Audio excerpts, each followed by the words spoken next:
Quelle est la plus grande promesse brisée par vos parents? À 16 ans, ma sœur Emma a eu une leucémie. Nos parents nous ont réunis, ont longuement parlé de lutter en famille. Ils ont juré à Emma de ne jamais manquer un traitement, ni la quitter. Pendant le premier mois, ils ont tenu leur promesse. Papa prit congé familial, maman réorganisé travail, parents exemplaires. Puis l'effet de nouveauté a disparu. Cela a commencé petit. Papa arrivait en retard au rendez-vous. Maman avait toujours cette urgence professionnelle pendant la chimiothérapie d'Emma. Bientôt, j'asseyais près de ma sœur de 12 ans, le poison coulant dans ses veines. Je tenais la bassine quand elle vomissait, caressais son dos et lui disais que maman et papa étaient en chemin. Ils l'étaient rarement. Au 3e mois, j'apprenais le vocabulaire médical, discutais des options de traitement et dormais dans des chaises d'hôpital. Je prenais des notes pendant les consultations médicales. Je relayais tout à mes parents. Ils hochaient de la tête, posaient des questions pour paraître impliqués, puis changeaient de sujet. C'est difficile de la voir ainsi, disait maman. Je fais des heures supplémentaires pour les factures médicales, expliquait papa, bien que l'assurance couvrait 90%. Une nuit, la fièvre d'Emma a monté à 104 degrés. J'ai appelé mes parents 17 fois en conduisant d'urgence vers l'hôpital. Ils n'ont pas répondu avant matin. Papa a texté. Désolé, silencieux. Tout va bien? Tout n'allait pas bien. Leur fille avait failli mourir. Quand Emma a perdu ses cheveux, j'ai appris à envelopper des foulards. Lorsqu'elle ne pouvait pas manger, j'ai recherché quels smoothies pourraient me passer. Quand elle pleurait la nuit, terrifiée de mourir, je la tenais et promettais que tout irait bien.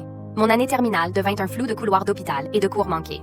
Je n'avais pas terminé mes candidatures universitaires, tandis que mes parents partageaient leurs sorties dans des restaurants, concerts et escapades. Ils les appelaient « pauses pour santé mentale ». La rupture survint lors de la greffe de moelle d'Emma, nécessitant présence 24 heures, 24, 2 semaines. Mes parents avaient promis des tours avec moi, mais le 2e jour, maman eut une migraine et papa un dîner client. Pendant 14 jours, j'ai dormi sur civière et me douché à l'hôpital. 6 mois plus tard, Emma a déclenché l'alarme de rémission et mes parents sont arrivés avec tenue neuve et un photographe.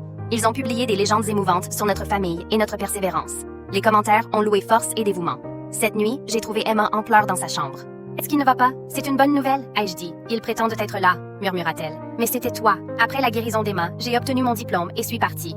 J'ai choisi de travailler au lieu d'étudier pour économiser. 6 mois plus tard, j'ai demandé la tutelle d'Emma, ce qui a choqué mes parents. Cela déchirerait fortement notre famille après que nous ayons traversé ensemble tant de situations et d'épreuves.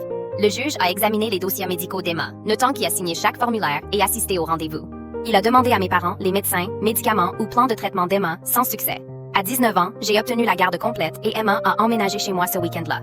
3 ans après, mes parents m'ont appelé. Mon père avec un lymphome avait besoin de quelqu'un pour le conduire à ses traitements. Une ironie cruelle m'a frappée. Gérer les médicaments et naviguer dans le système médical. Maman était trop dépassée seule. Nous avons besoin de toi, ont-ils dit. La famille doit se soutenir dans ces moments. J'ai accepté de rencontrer la famille à l'hôpital pour le premier traitement de papa, observant leur visage nerveux. Alors qu'ils affrontaient le même environnement stérile où Emma avait vécu des années, l'infirmière appela papa. Je me levai, pris mes affaires, espérant qu'on viendrait le chercher. Je suis sortie sans jamais regarder derrière. Emma et moi avons préparé le dîner ensemble, discutant de ses candidatures universitaires. Elle étudie maintenant l'oncologie. Elle veut soutenir les enfants dont les parents ne le sont.